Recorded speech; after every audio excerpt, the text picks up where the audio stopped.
Take the opportunity. Of course, tonight is Lag BaOmer, it's a funny day.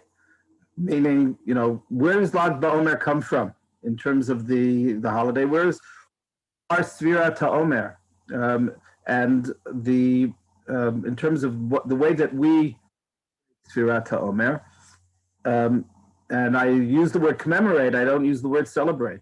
Sfirat HaOmer is a very mixed emotionally time, and I want to try to discuss that a little bit, try to understand the development, because here we have a halacha, we have a din, which is already found in the Torah. It's also this week's parsha.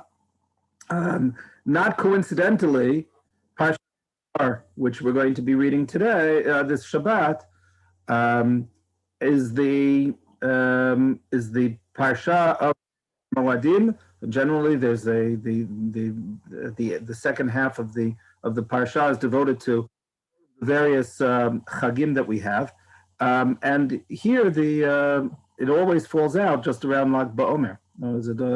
I didn't double check to make sure that it's along the lines of Bamidbar. Bamidbar is before Shavuot, so if you do the math, so Omer is always going to fall out either the Shabbat before, the Shabbat after. I don't think there's any intention on that, but it just happens to be that way. And here we have within the context of the Moadim, we have the Torah tells us about the Omer. The Torah tells us, the first source here, Sfartem lachem mimocharat haShabbat miyom haviachem et Omer hatznufa sheva Shabbatot tmimot tiyena. So the Torah had just said that on the second day of Pesach, you should be bringing the Korban Omer, and now the Torah says you should count from that day, from the day. Now there's a going back even earlier in terms of the historical record. There's a well-documented argument during the time of Bayit Sheni as how do you define the Shabbat? We, being the descendants of the Prushim and those who believe in the Mesorah and the Torah Sheba'al Peh, understand Shabbat here as referring to Chag, meaning it's the first day of Pesach.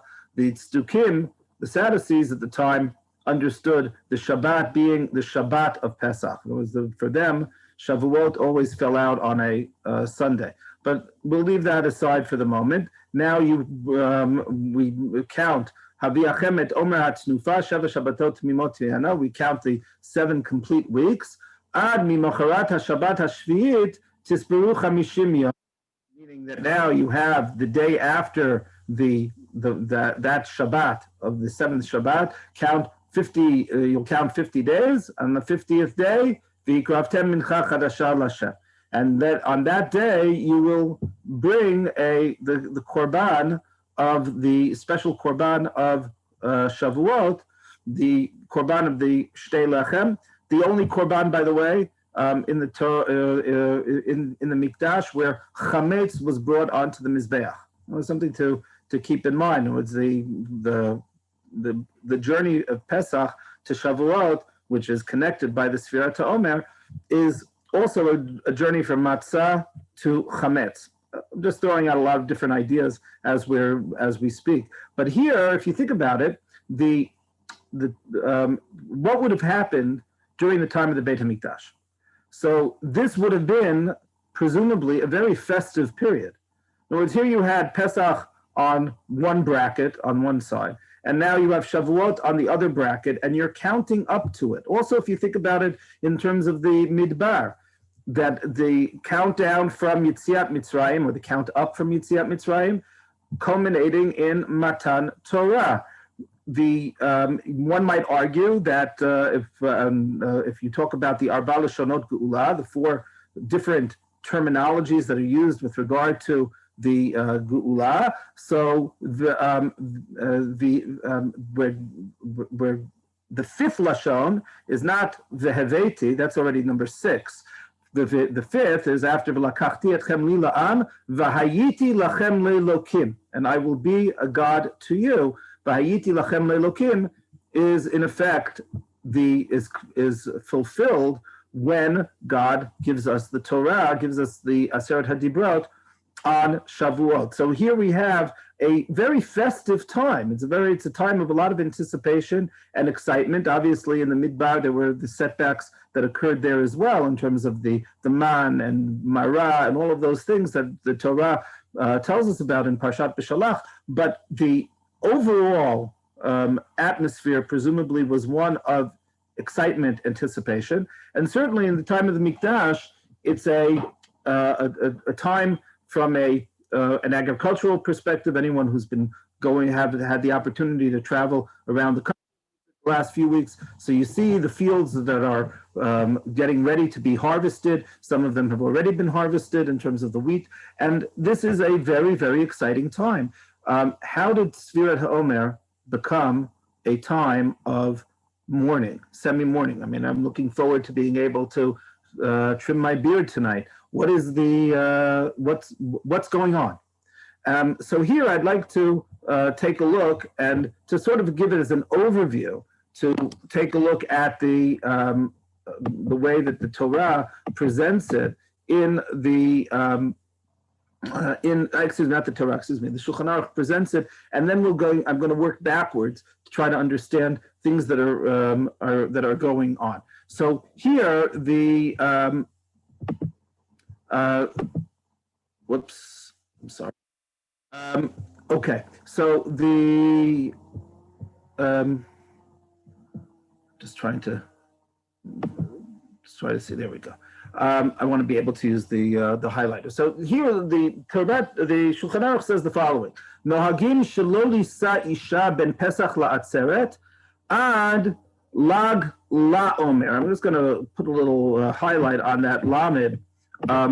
That it's lag, that in the Sfardim count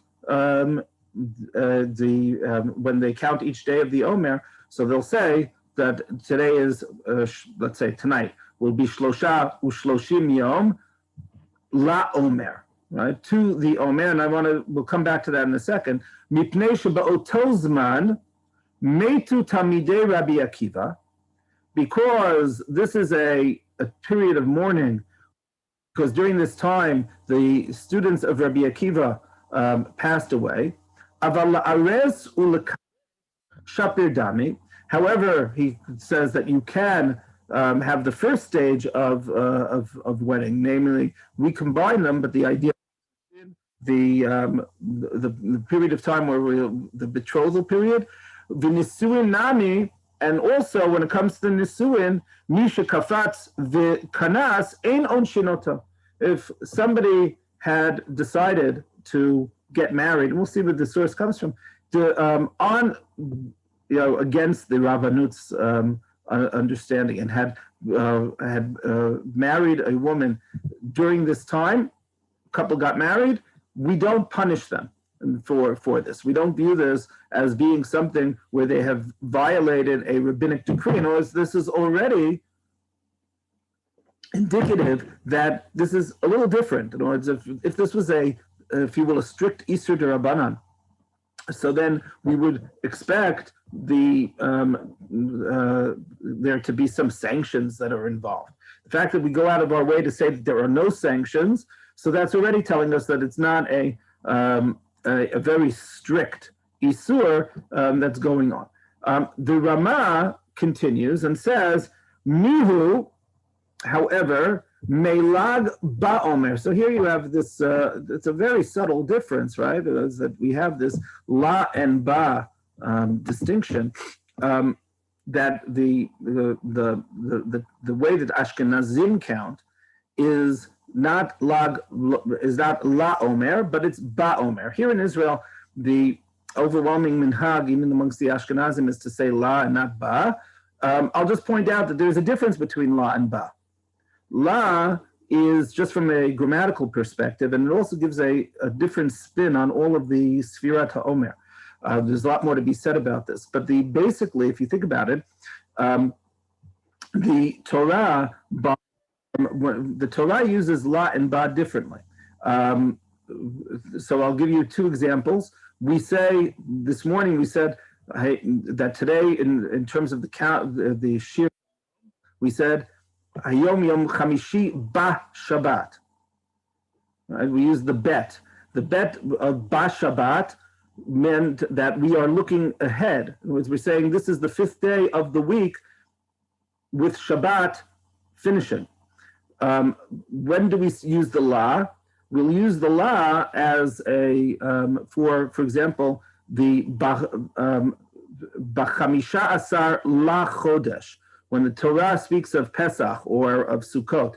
So we'll say on the 15th of the month, and it doesn't use the term Ba Chodesh, in the month, it says La Chodesh. What's the difference? Because it's looking backwards towards Rosh Chodesh. In other words, La is retrospective,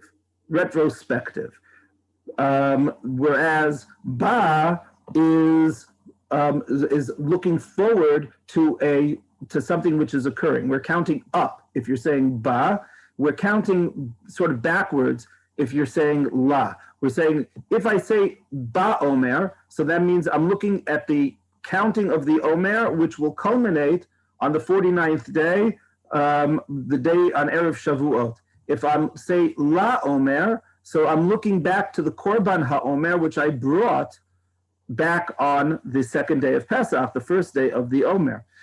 The difference between a perspective looking forward or looking backwards is very significant, but I'm just saying that and it might have other implications as well. But that's the basis for this difference between saying La Omer or Ba Omer. Rav Soloveitchik actually had the custom of, I don't know if it's written anymore, I think it is written in Rav Schechter's Nefesh Harav, but I've heard this from several sources, that Rav Soloveitchik actually had the minhag to say both. In other words, he would say, Shnayim Ushloshim today, Shnayim Ushloshim Yom La Omer, and then he would say Shnayim Ushloshim Yom Ba Omer. I'm not sure which one he said first, but basically to cover both bases in terms of the ideas that are being expressed just in that one letter. Just a point that you can pick up as you're reading the Ramah. In any event, however, from Lag BaOmer on, Hakol Shari, everything is permissible. Now, that's one minhag. Next minhag, Seif Bet. Noagim, Shalo lihistaper ad lag la omer. See, again, the Shulchan Aruch says la omer. Sha'omrim az, now, that's an interesting word. I don't, just to pick it up, that it's she'omrim. In other words, there is that they say, that, and we'll see that this is where this comes from. Sha'az paskul amut. In other words, that on Lag BaOmer, that was the last day that the students of Rabbi Akiva passed away. Ve'en lehistaper ad yom lamed dalid baboker. Now, this is the Sephardic minhag is not to shave until the 34th day. In other words, they complete the entire 33 days as a period of mourning, and only on the 34th day do they cease with the mourning period. Ella im ken, what's the exception? Chal yom lag lamed gimel erev Shabbat, sha'az mistaprim bo mipnei kvod Shabbat. In other words, this year, when Lag BaOmer falls out on Friday, so it's universally accepted to shave and then there's a question about weddings, but basically to be shaving on already on Friday and not to wait till Sunday if they were this Friday, because of course they couldn't shave on Shabbat. Haggad, the Ramah, says the following: B'nidot elu. However, in our countries, ein noagin kidvarav el mistaprin. Excuse me. Midad elu noagin kidvarav el mistaprin miyom lamed gimel. So umarbid bo ktsat simcha. Now note that the Ein Omrim Bo Tachanu. So the Ashkenazic minhag here is to be as we all know, is that basically on Lag BaOmer itself is to view it as a minor holiday, and not to say Tachanun. I guess that makes it into a major holiday for some people. Ve'ein lehistaper ad lamed gimel itself, in other words, ba'atzmo, that only on the 33rd day itself, the lomi be'erev, not the minhag in amongst Ashkenazim, and this is not, people don't always are always so careful about, is that really you shouldn't be shaving until the morning of the 33rd. So if Lag BaOmer would fall out on the Sunday, so then you'd already be able to shave on Friday. And the Achronim also point out that the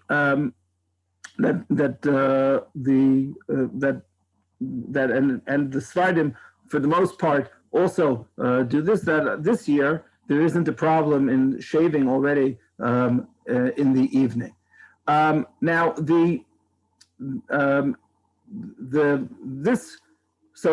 so here we have a difference between the Sfardim and the Ashkenazim, and it's very important to point out this difference. It was, am I viewing Lag BaOmer as being part of the mourning period? That is the Sephardic viewpoint. Because we finish with the mourning on the 33rd, but it's the end of the mourning period. And the Ashkenazim already basically say that you can start celebrating, if you will, on the 33rd. Now, in the next seif, the Mechaber says that Yesh Nohagim lihistaper b'Rosh Chodesh Iyar v'ta'ut hu biyadam. There are those who have the custom to shave on Rosh Chodesh Iyar, back on the 15th day of the Omer, and that is a mistake. Even though it was Rosh Chodesh, you shouldn't be shaving. However, now the Ramah says something which is very curious. Mihu b'harbe mekomot nohagim, wrong.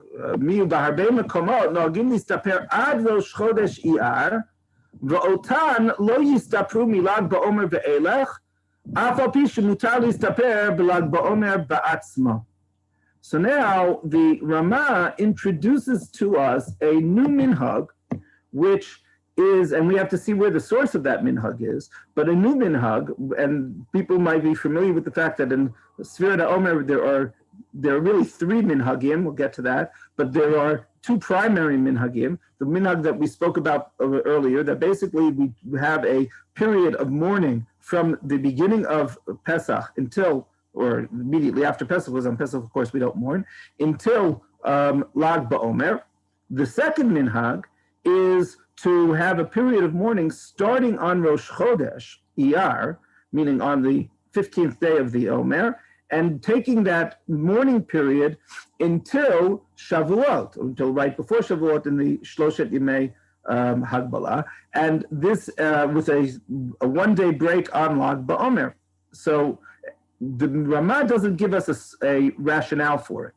If you recall, here we had given the Mechaber had said, well, what was the reason why we have this period of mourning in the first place? Is because of Meitu Talmidei Rabbi Akiva, because the students of Rabbi Akiva had passed away. What's the rationale for this minhag? So we have to try to figure out what's going on. So let's take a look at the background for the source for these two minhagim. So as I said, the first minhag from Rosh Chodesh on, excuse me, not from Rosh Chodesh, from Pesach on, is already a source in the Gemara. Gemara says the following: number 2, Tanya Rabbi Yoshua Omer Nasa Adam Isha Bi'alduta Yisa Isha B'Schenuto. So the background for this Braita is with regard to marriages and the like. It's in Yevamot and dealing with people who marry around. So Rabbi Yehoshua says that a person, even if he has had a family in his youth. He should still marry later on in his life, biskenuto. Similarly, if he has had children earlier on, he should try to have children later on in life. The reason is, so the rationale is you don't know which of your children are going to be are going to totally succeed, and so therefore you should never stop. However, we continue, and this is where this segues into Sfira to Omer. Rabbi Akiva Omer, Lamad Torah b'yalduto, yilmod Torah b'zkenuto. Hayulo talmidim b'yalduto, yulo talmidim b'zkenuto. Shenemar baboker zarad zarecha and la'erev al tanach yadecha. That if you have had success early on in your professional career, in terms of teaching Torah, so then you should search out for students later on as well, because you never know what's going to happen. So you have to always be trying to maximize your potential. Based on this, the Gemara says that Rabbi Akiva himself, unfortunately, lived his own advice, because Amru, they said, Shnei Masar Elef Zugim Talmidim Hayu Lo Rabbi Akiva Migevat ad Antiparas. So Rabbi Akiva had 24,000 students, 12,000 pairs. That from Gavat, Gavat is in Emek Yisrael. So from the north, we'll say the Galil Tachton ad Antiparas. Antiparas is a town in Yehuda. I'm not sure exactly where it is in the modern state, but it's in Yehuda, here in the southern part of the country. Kulam metu beperek echad, and they all died in one period of time. Mipnei shelo nahagu kavod ze lezeh. So the reason, because they did not give proper respect to one another. V'hayu olam shamen, and the world was desolate. Ad sheba Rabbi Akiva etz rabotenu shebedarom, until Rabbi Akiva came to the Chachamim in the south. V'shana lahem, Rabbi Meir, Rabbi Yehuda, Rabbi Yossi, Rabbi Shimon, Rabbi Elazar ben Shemua. He started out with 24,000 and he ended with 5. But Heim Hemidu Torah. So they were the ones who that basically had. It's because of them that we have this notion of Torah Baal Peh. If it weren't for those 5 students of Rabbi Akiva, who knows what would have happened to Torah Shebaal Peh. Now, one of those students is, of course, Rabbi Shimon. That's Rabbi Shimon Bar Yochai, and we'll get back to him in a moment. But the idea here is that then the Gemara is trying to say that had Rabbi Akiva not sought out new students, so Torah Shebaal Peh, perhaps, God forbid, would have ceased. Now, the Gemara continues and says, Tana kulam neidu mi Pesach va'ad atzeret. No, there's no mention here of Lag BaOmer. They basically, what was this perek? What was this time period? So the period of time was from Pesach to Atzeret. Atzeret is the rabbinic name given for Shavuot. So basically, they all died during the Sfira to Omer, and the Gemara continues and says that they all died of Askara, which is a particularly difficult plague.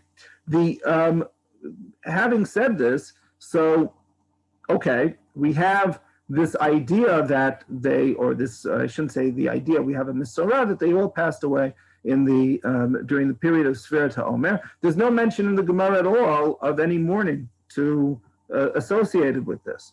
As all the Gemara says, this is a historical note, and the background for it is the idea that Rabbi Akiva continued to teach Torah even after this great calamity occurred, and because of that, Torah continued. Now, there is a much later type of idea Nachman Krachwal was a famous maskil in the 19th century. He, in his, and it's brought elsewhere afterwards, but basically there are those who want to argue that such a large number of people, the Gemara is asking, how did they die? There is the idea, I said askara, that plague. That's a later Misorah. If you take a look, it's quoted by Tanaim, Amoraim. Well, it's not as part of the original Breita that they died of plague. There are those who want to argue that so I'll just read it here from his work, Moreh Nevuchei Azman. Achen nireh ki gavra ata machshava v'heitzah limrod gam ben k'tzat hachachamim uviyuchad ben hatalmidim v'habachurim.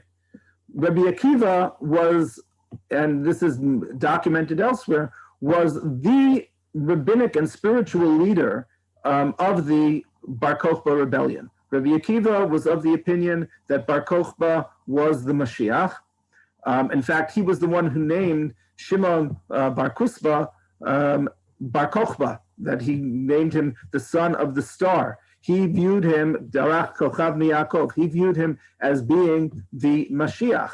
And it's quite possible that Rabbi Akiva's own students, and here you're dealing with a very large number, 24,000, would join the rebellion. And they, unfortunately and tragically, were part of the great defeat, perhaps the greatest defeat in Jewish history, greater even than the Churban, which preceded it by 65 years, because any hope for Jewish Commonwealth ended in 135 BC, 135 CE, excuse me, and it didn't recover until 1948. So that's really the great fall was in with the Mered Bar Kokhba, and here he quotes this idea: Derech Mashal Shnei Masar Elef Hatamidim Shayilu Rabbi Akiva Migivat Va'ad Antiperos. So now I just want to mention, in terms of he doesn't mention this, but I was thinking about this just yesterday when I was looking at these Mekorot. The Gavat, as I said, is in Emek Yisrael. Antiparas is in Yehuda. That's exactly the range for the Bar Kokhba rebellion. The Bar Kokhba rebellion didn't really. We don't know that nearly as much about it as we know about the Great Rebellion that preceded the Churban in 65 years earlier in 70 CE. But basically the Galil survived.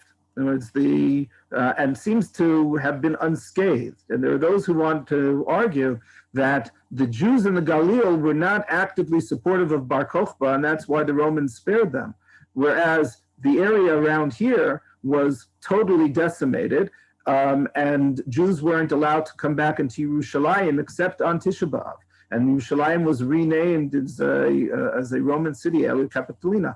This was a tremendous churban in this area, in the Yehuda, exactly in the range from Antiparos in the south to Gavat in the north. And north of Gavat, north of Emek Yisrael, that's where Jews continued to survive and even thrive. So there might be a hint just in the geography that's mentioned to this idea that this occurred as part of the Bar Kokhba rebellion. Be that as it may, that this would also explain why they would all die within a relatively short period of time. In other words, this was within the battles that were being fought.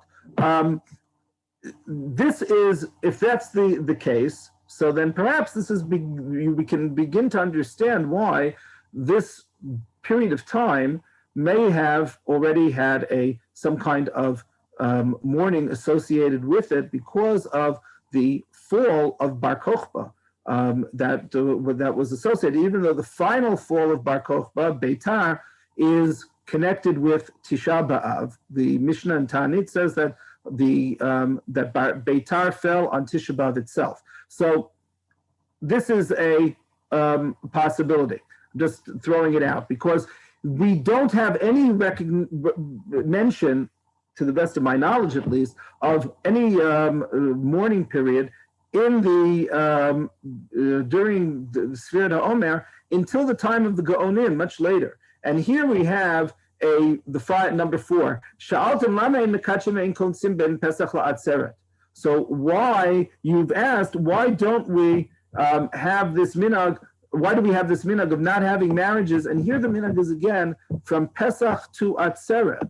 Whereas it's not from the it's not till Lag BaOmer. It's mentioned that at the time of the Gaonim, they did not have weddings going on during the entire Sfirat HaOmer. Imachmat Isur Olav, is this because of some kind of Isur? Is this not an Isur at all? And then the Gaon in his Tshuva, it's not clear which Gaon. This is a collection of different Tshuvot of the Gaonim without it being ascribed to any specific Gaon.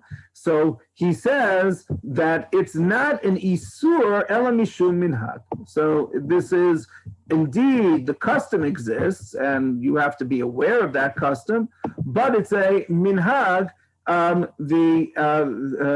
have Minhag Avelut. And the reason for it, he gives, is the 24,000 students. So now and because of this, so this was mentioned in the Shulchan Aruch as well, because it's only a minhag, so mi shekafatz v'kanas, it's ein konsinata. So if somebody jumps up and because wedding halls are cheaper, or for whatever the reason, gets married in the during the Sfira period, we don't punish him in any way. But if you were to ask, we tell him not to get married in this point. So this is what the Shulchan Aruch quotes is already going back to the time of the Gaonim, but we have a significant gap.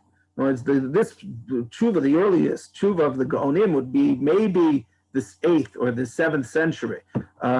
Between that and the time of Rabbi Akiva, 500 years at the minimum, 600 years have passed. The minhag exists. The Gaon is telling people why the minhag exists. Is he giving you rationale post facto? Is this really the reason for the minhag? Not totally clear. But this is the earliest source. Similarly, there's a minhag. I didn't read it in the Shulchan Aruch, but there's a minhag which has not been really continued. Katav Rabbeinu Hai b'tshuva. So Rabbeinu Hai wrote in a tshuva, Mashenagud shelo la'asot melacha mipesach va'ad atzeret mishkiat hachama va'ad shacharit. So there was a minhag not to do melacha from the time of Shkia until the morning, and that also is ascribed to this idea of, because of the Talmidim Rabbi Akiva having passed away, and they all, according to this, they all passed away at night or close to it, and people were dealing with the burial, and that's why we have this custom not to do melacha. So again, it's based on this, but it's all mi Pesach ad atzeret, right? As I just want to stress that all of these earlier sources only talk about an entire Omer period. This is broad, and just to keep moving on, I'm not going to continue, we'll skip number 6, we'll go into number 7. So here we now go to the 11th century, and we are in Provence in southern France, and this is the first time that we have a mention of Lag BaOmer, at least that I'm familiar with. We say the following: Ach minhag b'Tzarfat u'Provence lichnos milamid gimel la'omer va'aylach. So we have this minhag in France and in Provence. France is meaning the northern France, and and Provence being southern France, that that already as of Lag BaOmer we have this minhag. V'shamati b'shem Rabbeinu Reb Zachia Migurona shematza katuv b'sefer yashan haba misfarad. Remember we're in Provence, and so on the border in Girona, Spain, in the Catalonia, which is right on the border of it's northern Spain, southern France, right? That he has an ancient book from Spain which talks about how they died not from Pesach to Atzeret, but rather pros ha'atzeret. Pros means halfway to Atzeret. Now, how do you get to halfway to Atzeret? So that is, one second, I just had a little trouble with the highlight. How do you get to halfway to Atzeret? So that is, he has to do a little bit of the math, and he says the term pros doesn't mean halfway between one period and the next, but rather it's half of a month, 15 days. So if you take 15 days off from the end of the Omer, so then you'll hit Lag BaOmer. So we have this we have some Masorah that they stopped dying on Lag BaOmer. Similarly, the Meiri, also from Provence, a little bit later in the 13th century, says that we have this minhag from, he says, Kabbalah biyad ha'geonim. He doesn't, the earlier source was a little more precise, that's coming from Spain in some way, but here, the Meiri says that we have this idea that they've ceased to die on Lag BaOmer, and therefore we don't fast on Lag BaOmer, and we don't and continues and says that the minhag is not to get married only until Lag BaOmer. Right, so we're treating this as the period. So this is it pops up. The reason why I'm pointing this out is that that we're assuming that all of these things, Lag BaOmer, having these very deep roots. It's not totally clear at what point this Misorah, this tradition that that Lag BaOmer had significance begins. Now, that is, if you will, the first minhag. And having said this, we can totally understand why the Sephardic position. In other words, basically, the Sephardic position takes the original minhag of minor avelut from during the period of Sfira. At some point, the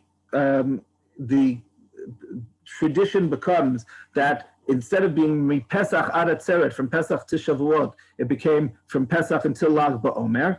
They finished dying on Lag BaOmer. Lag BaOmer is still part of the mourning period. And so Lamed Daled BaOmer is when, the 34th day of the Omer, that's when we return, as it were. So that's the first minhag. Okay. If you, where does the second minhag come from? The second minhag, meaning the minhag to be fasting, to be having mourning practices from Rosh Chodesh Iyar until Shavuot. So it comes from, I'm not going to read the full entry here of the Encyclopedia Judaica. You can all look at that on your own. But basically, what you see in historically speaking, perhaps a greater tragedy, or at least a tragedy of the same level from an Ashkenazic perspective, occurs during the Omer in the period of in Tatnu 1096 in the First Crusade. The great communities of the Rhine Valley are destroyed. all sorts of the implications of this are great. Notions of Kiddush Hashem are established in terms of people refusing to accept Christianity, refusing to be baptized, people committing suicide to avoid being tortured and perhaps being baptized against their will, people murdering their own children or killing their own children, perhaps, if we don't want to use the term murder, but there were those who, of their contemporaries, who thought that that was a terrible thing to do and that they shouldn't do this. It was a very traumatic time. And this all occurred during the Omer period from Rosh Chodesh Iyar on. It was the first of whereas the Crusaders arrived in Cologne already before Pesach, so the major fighting and the major massacres occurred from Rosh Chodesh Iyar on, culminating even though it continued on a lesser scale afterwards, but it culminated on the 6th of Sivan back in Cologne. Remember, it had started there in April. So on Shavuot itself, the major massacre of Cologne occurs. The earlier the Magensia had fallen, Worms had fallen. So all of this occurs during the period of the Omer, and specifically from Rosh Chodesh Iyar until Shavuot. This seems to be the reason why in Ashkenazic communities the mourning period for the Sfira is shifted from Pesach to Rosh Chodesh, and from Rosh Chodesh continuing until Shavuot, because this is, of course, it's a much more fresh tragedy that needs to be commemorated.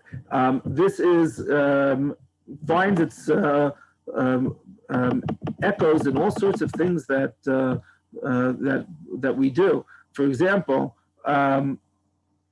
this is the point where the tefillah of Av HaRachamim is composed, and you may be familiar with the question: what happens if, as you know, Av HaRachamim generally is not said on the Shabbat when we're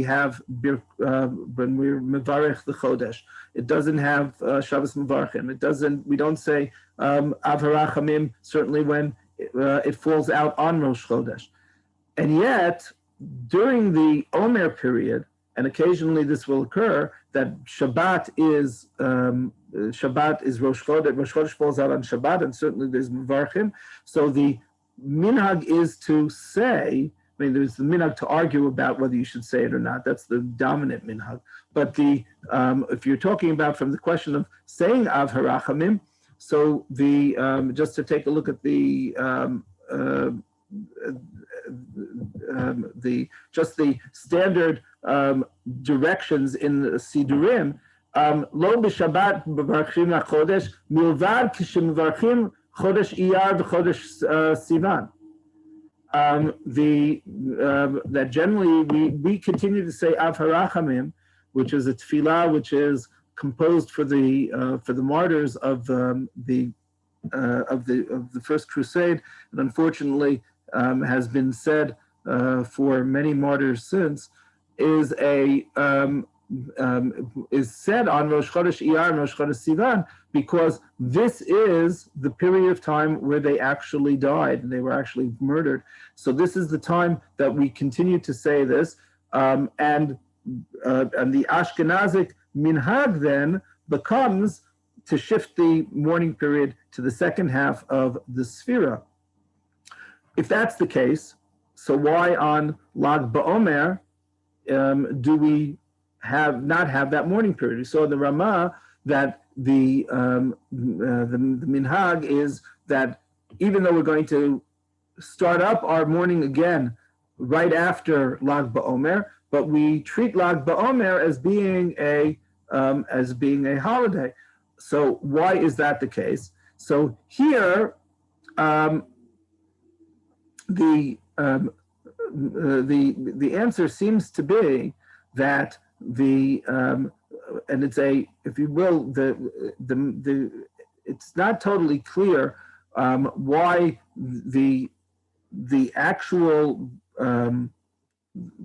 crusades are not mentioned more explicitly in the poskim. They are hinted to in different poskim, but they're not stated explicitly. Here, the Maharil says something which is going to come up again and again. The Maharil says that Lag BaOmer, Maharil is in the 14th century in Germany. Lag BaOmer la'olam hu yudchet b'iyar, u'b'shachrit ein omrim tchina. So Lag BaOmer is going through the calendar of the year, and he says that Lag BaOmer always falls out on the 18th of Iyar, and we don't say Tachanun.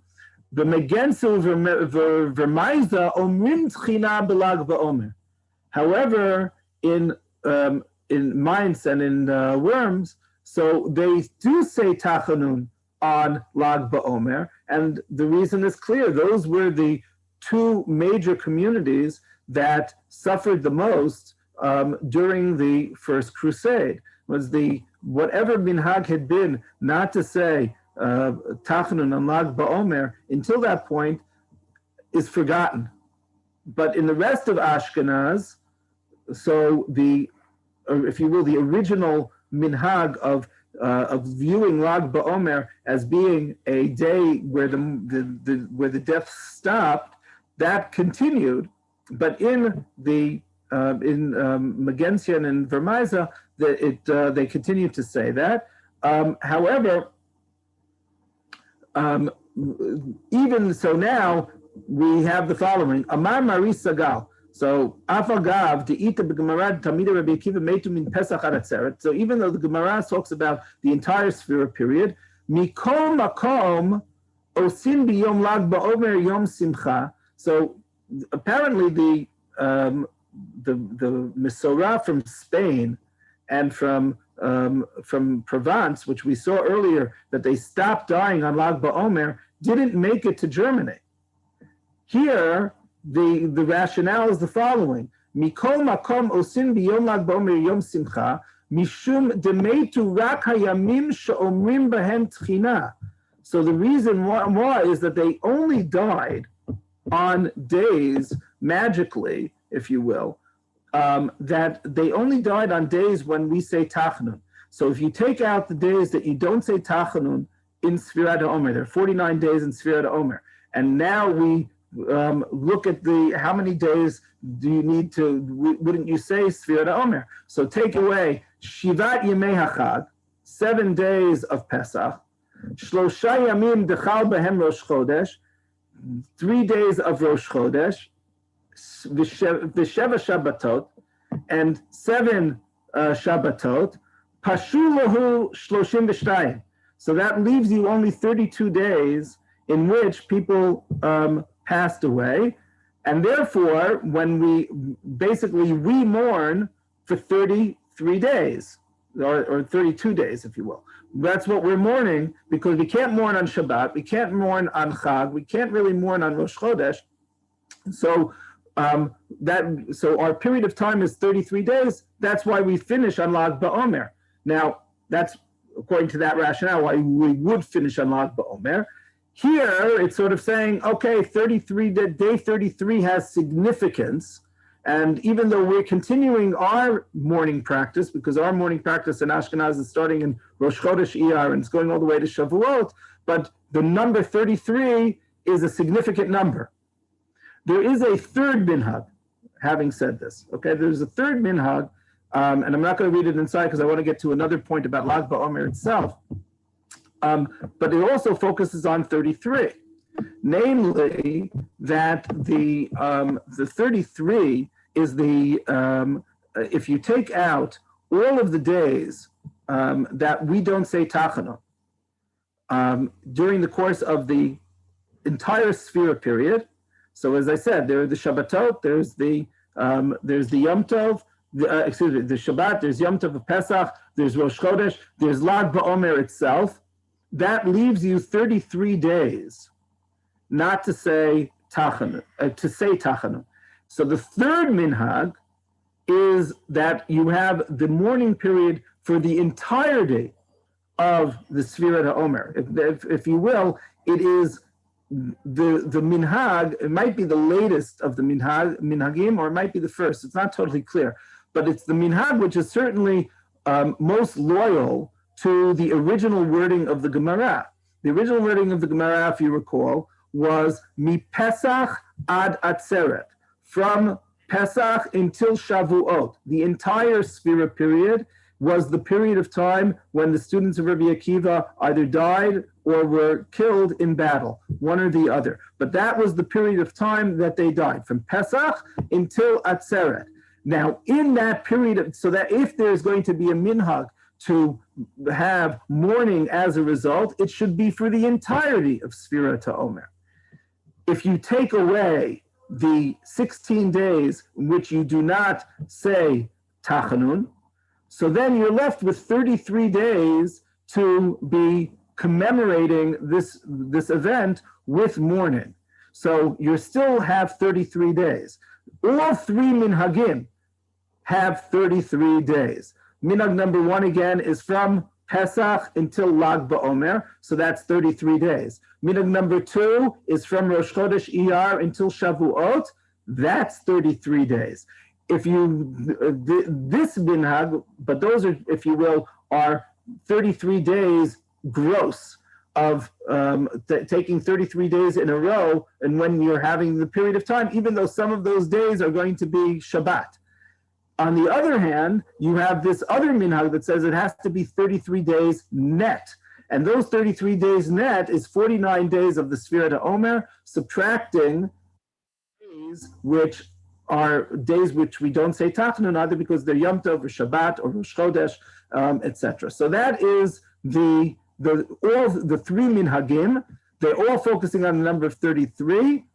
They all can point to different historical events as the rationale for their minhagim, but they are taking a rough idea, if you will, and each of the minhag sort of develops it along different lines based on different ways of viewing things. The end of the shira, the next 15 minutes, I just wanted to devote to Lag BaOmer itself, and also because Lag BaOmer has become the perhaps in some ways a holiday which is celebrated by more people at one time than any other holiday. This year will be a slow year in Meron. Maybe it'll be a slow year in Meron. I don't know, but there will be probably 200,000 people who gather. 3 years ago, there were close to 500,000 people celebrating in Meron. How did that happen? What is the significance of Lag BaOmer that it should suddenly have this groundswell? And so here also, the same way that Sfirat HaOmer itself is a minhag which has developed over the course of the centuries with different historical events in the background. Similarly, Lag BaOmer has its own history. The first mention of Lag BaOmer specifically is actually as a day for fasting. There's a sefer that was found in the Geniza that basically delineates the minhagim that were here in Eretz Yisrael. Most of our halachic and halachot and our minhagim are based on the Torah coming from Bavel, emanating from Bavel. The minhagim here in Eretz Yisrael were, for the most part, lost. Many of them may have found a reincarnation in Ashkenazic practice. That's a much longer discussion than I'm going to get into right now. But basically, the minhagim of Eretz Yisrael, because of the Byzantines and the persecutions that were going on here. So that community did not have continuity, and many of those minhagim were lost. They were rediscovered, many of them, in the Geniza in Cairo in the 19th century. So within that context, the Lag BaOmer is mentioned. Elu atzamot shekavu chachamim al Yisrael liyot mit'anim bahem b'chol chodesh. This was based on within the list of the fast days that people had during throughout the year. So one of them is Shmona Asar B'Iyar Lag BaOmer Meit Yehoshua ben Nun. Now, inside in the text, it doesn't say Lag BaOmer; it just says Shmona Asar B'Iyar. But on the 18th of Iyar, so that traditionally is the yortzeit of Yehoshua ben Nun, and because it's the yortzeit of Yehoshua ben Nun, so it should be commemorated with a fast, hardly a day of celebration. Now, if we go now to we jump ahead to the 14th century to a student of the Rashba in Spain, a Rabbi Yoshua ibn Shu'ab. So he says the following: "Uma shenahagu rov ha'am lahagdil safam ad lag la'omer lo matzinu bo inyan." So it's not totally clear why on the 13th day we should be shaving, and so but he continues with the math that we had I already pointed out in the Maharil of the math is slightly different, but basically it's a custom already to it's a custom that needs explanation. Why should Lag BaOmer be significant? He doesn't say they simply stopped dying. That Mesorah was a different Mesorah. But again, this was the Mesorah that we saw in the Maharil, that if you add the days, there were 33 days that they actually died. The students of Rabbi Akiva actually died. So on Lag BaOmer is a day to cease the mourning, but it's not a day of celebration. Over the course of the centuries, the Lag BaOmer, if you will, picked up steam. And it wasn't totally clear as to why. We're going to see perhaps the source for it in a moment. It was attributed to the students of the Ari in the 16th century, and to the Ari himself going to the kever of Reb Shimon Bar Yochai. But before I get to the earlier source, I want to just for you to see the beginning of the 19th century, the Chatam Sofer, who speaks of this minhag. And remember, he's in Europe. He's in Pressburg in Bratislava, in today's Slovakia, and he writes the following: Omnam yadati ki shamati she'achshav achshir darim merchok yavo yidrasho et Hashem be'er HaKodesh, Tzfat biyom Lag BaOmer b'hilul de Rashbi. So word comes to me that there is this Hilula of the Rashbi on Lag BaOmer. Okay, so that's now in the 19th century, and it's something which has reached Europe, that this is something which is being celebrated in Tzfat. V'im ki kol kavanatam l'shem shamayim, scharam rav b'li safek. So he says, I'm sure that whoever is involved in it is doing it with the best of intentions, and they will undoubtedly be rewarded by God. However, mitam ze ba'atzmo ani hayiti ani min haprushim she'osim yom tov b'yom shena'aseh lahem nes. When do we establish a holiday? We don't establish holidays when things stop happening. People stop dying, if that's the reason. Okay, that's not a reason to establish a holiday. That's a reason, perhaps, to establish a moratorium on mourning. It's not enough to explain why we're celebrating, dancing, having a hilula. לקבוע מועד שלא נעשה בו נס ולא הוזכר בש"ס ובפוסקים בשום מקום ברמז ורמיזה, רק מניעת הספד ותענית מנהגו הוא. Okay, so he says, but that's not a reason to establish a holiday. Holidays have to be for something which is very positive, which has a misorah for this. He quotes the Sidur of the Yavetz, Alpi Nistar. So this is Rav Yaakov Emden's Sidur. Rav Yaakov Emden, living in the 18th century. So in his Sidur, so he talks about the celebration of Lag BaOmer for Kabbalistic reasons, Nistar. So and one of those is a Misorah that the man began to fall in the desert on the 18th, that they had enough food and provisions to make it to the 18th of Iyar, a month or so after they left Egypt. And then the man started falling on the 18th of Iyar. So that is perhaps a reason for the celebration. He mentions that. He says, Mikol makom la'asoto yom simcha v'hadlaka makom yadua davka sheyeh tal talpiyot sha'akol nifnim l'sham lo yadati im risha'im la'asot ken. He says, but having said all that, I don't know if that's nearly enough to allow for a minhag.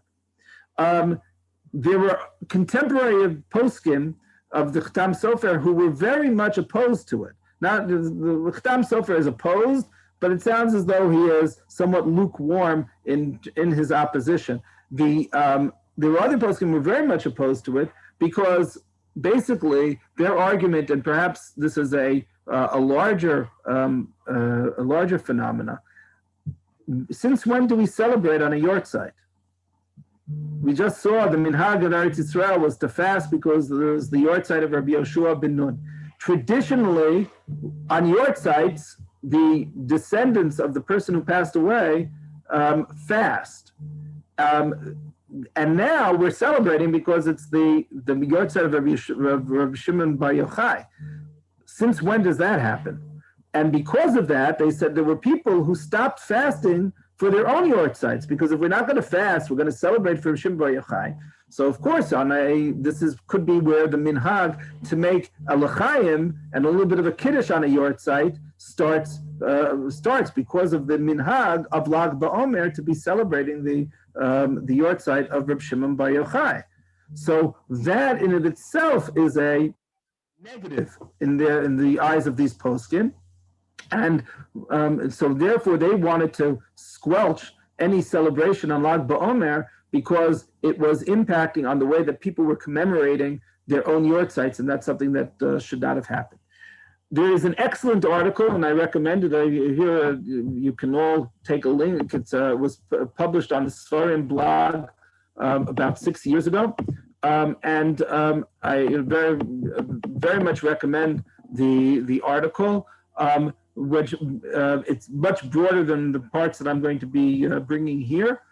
But so if you're looking for reading over Lag BaOmer and over Shabbat of Lag BaOmer, so I very much recommend that you print out this article and read it over the course of the next couple of days. There is perhaps a printing error that's responsible for all of this.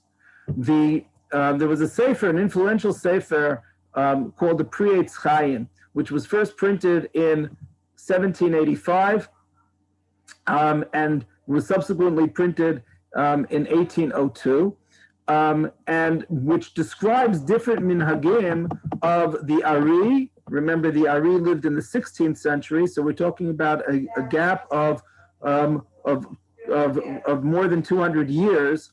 But describing the minhagim of the Ari and of his students.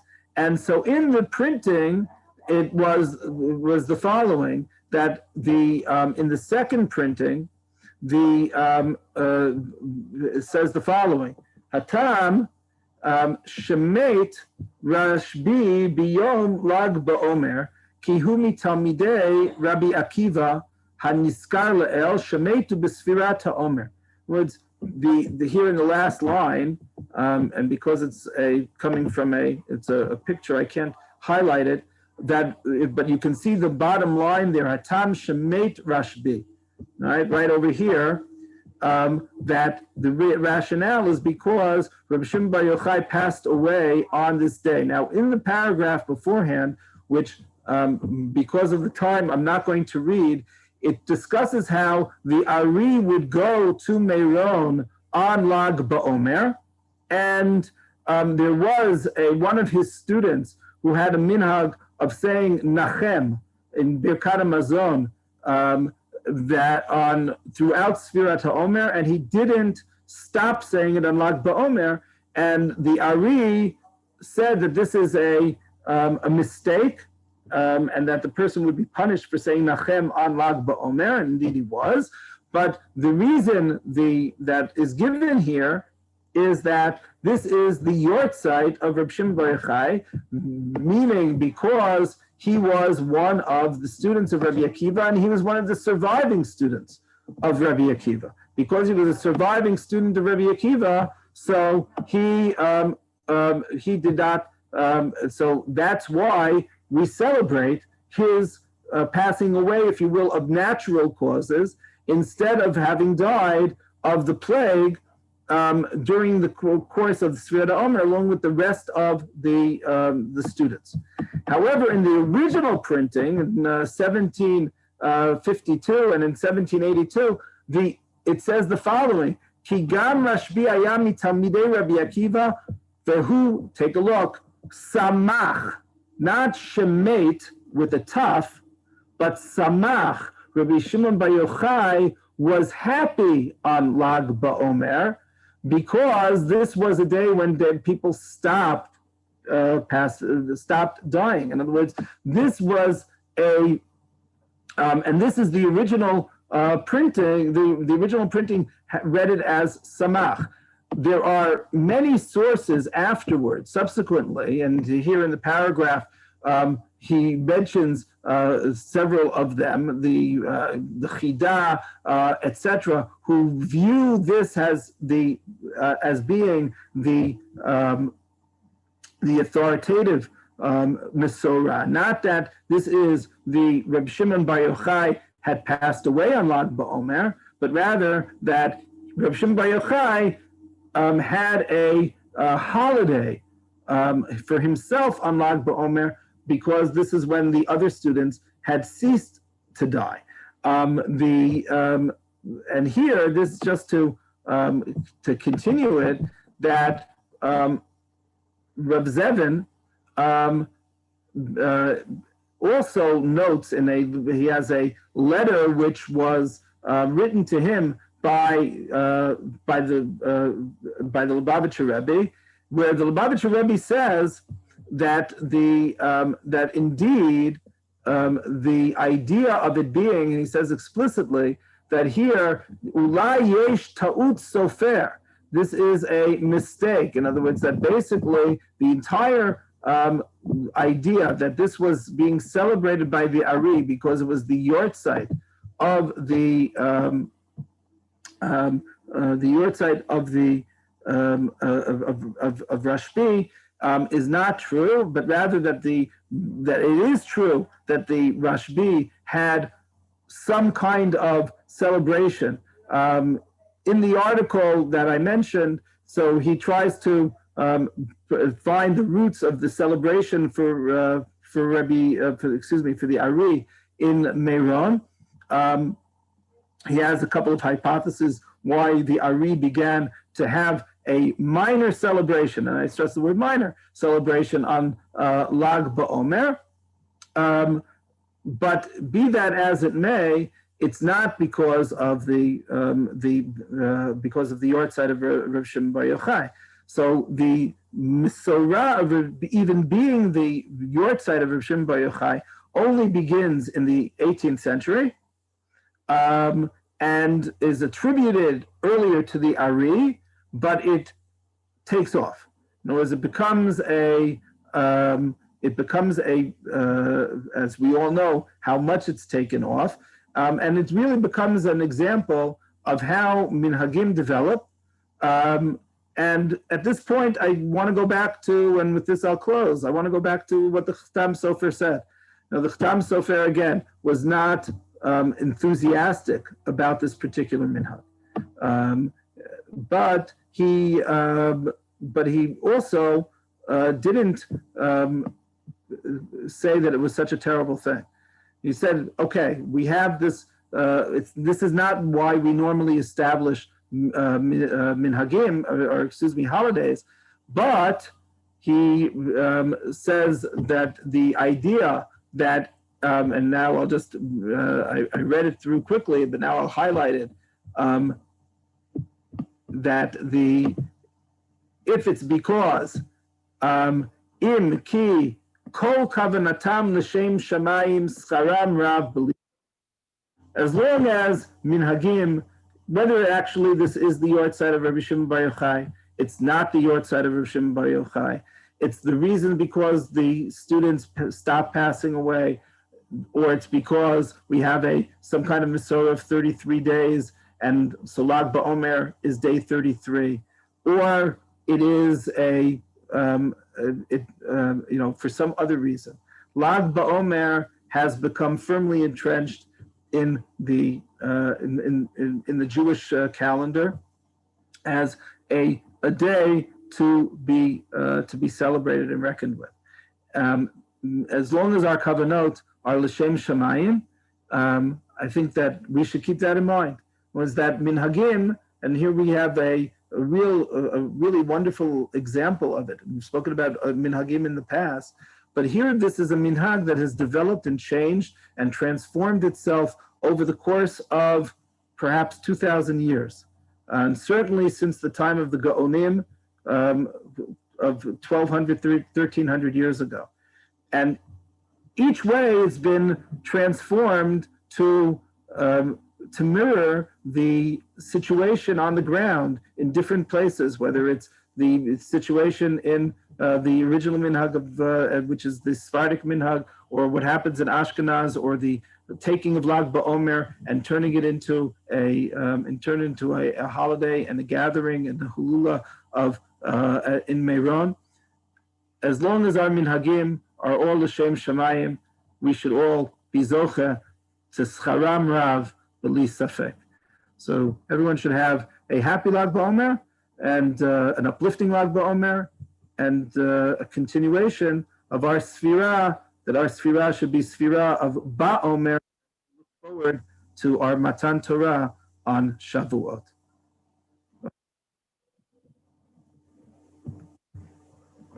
Yes, go off. All right. Rabbi Sussman? Yes.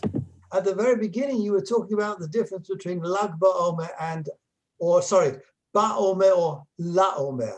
And you said that the BaOmer is from the Omer Korban. Now, when you talk about with the Lamed, to, what is the Omer that we're going to? The La Omer is going backwards. La Omer means going back to the Korban HaOmer that was brought on the first day. And the term La is used to refer back to, for example, La Chodesh. When I set a date, I'm looking back to Rosh Chodesh. BaOmer is forward-looking, and that is looking to the completion of the Omer.